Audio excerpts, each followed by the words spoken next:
IT Gadget Soul.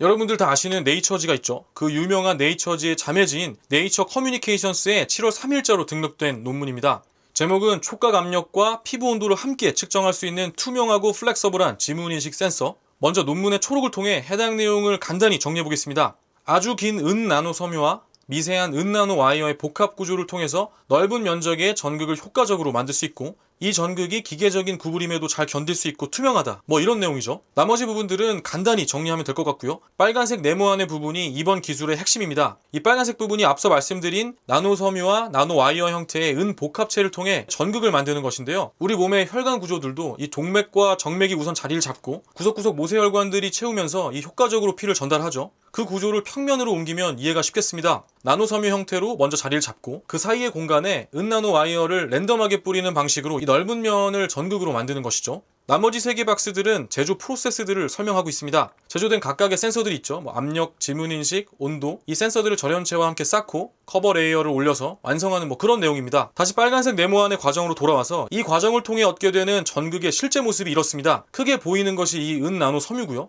그 사이의 공간을 채워주고 있는 것이 은나노 와이어입니다. 이런 구조를 가졌기 때문에 효과적으로 넓은 면적을 커버할 수 있게 되는 것이고요. 그리고 무엇보다 이 나노 섬유와 나노 와이어의 지름이 각각 평균 약 338나노와 20나노인데요. 1나노가 10의 마이너스 9승이기 때문에 해당 사진에서 바이러스와 박테리아 정도의 크기입니다. 이것들을 이루는 이 기본 물질인 이 은 복합체의 물질 자체의 특성도 물론이거니와 이렇게 흩뿌려진 나노 구조의 이 미세한 크기를 살펴보면 이번 기술을 통해 얻게 되는 센서의 유연성과 투명도가 어느 정도 이해가 되는 부분이죠.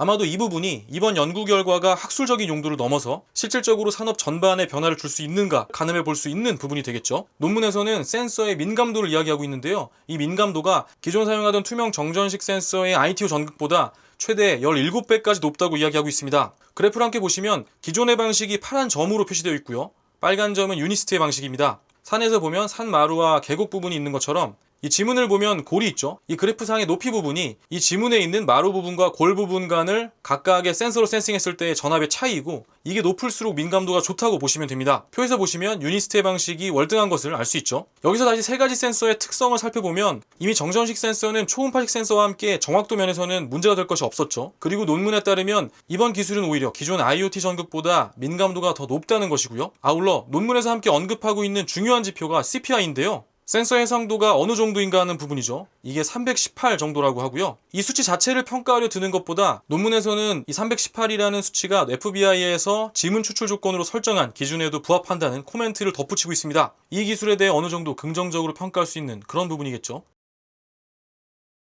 마지막으로 정확도와 관련하여 몇 가지 더 이야기를 해보면, 기존의 투명 정전식 센서들은 낮은 주파수 대역에서만 구동이 가능했다고 합니다.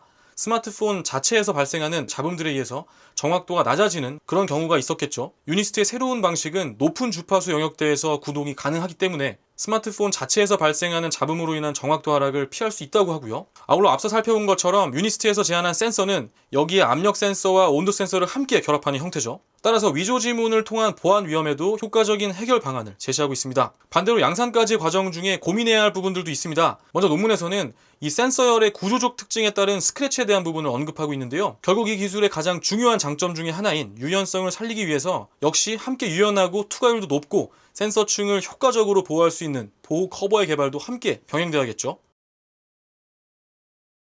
다시 처음으로 돌아와서 스마트폰 업계의 보안 솔루션과 관련해서는 안면인식이 향후 AR 플랫폼에서의 활용 등을 비롯해 여러가지 장점이 있는 것은 사실이나, 디스플레이 전체면을 통해 전면에서 정확도가 높은 지문인식이 이루어질 수 있다면 어느 쪽의 우위를 확실하게 이야기할 수 없는 그런 상황이 되겠습니다. 그렇게 당분간은 이 2가지 방식들이 병존할 것이라 보는 시각이 합리적일 것 같습니다. 그리고 특히 금융의 보안과 관련해서는 이 보안 플랫폼의 통일을 어느 시점에서는 금융권 자체에서도 요구를 하게 될 거고, 사회적으로 분명 필요한 부분이 있습니다. 따라서 향후 이 보안 솔루션이 어떤 방식으로 수렴될지, 아니면 정맥인식과 같은 전혀 새로운 방식이 새로 부상하게 될지에 대한 부분도 스마트폰 업계의 재미있는 관전 포인트가 되겠고요. 아울러 각각의 방식을 채택한 기기들의 판매량 등을 통해 점유율을 파악해보는 것도 유의미한 관전 방법이 될 것이라 생각합니다. 자, 오늘 에피소드는 특히나 길고 대부분의 분들이 관심이 가는 그런 내용은 아닐 텐데요. 그래서 이 부분까지 듣고 계신 분들은 아마도 기본적으로 저 이상으로 이 IT 전반에 대해 많이 알고 계시고 애정도 많은 그런 분들이라고 생각합니다. 그렇기 때문에 이 영상을 봐주셔서 감사한 것은 물론이고요.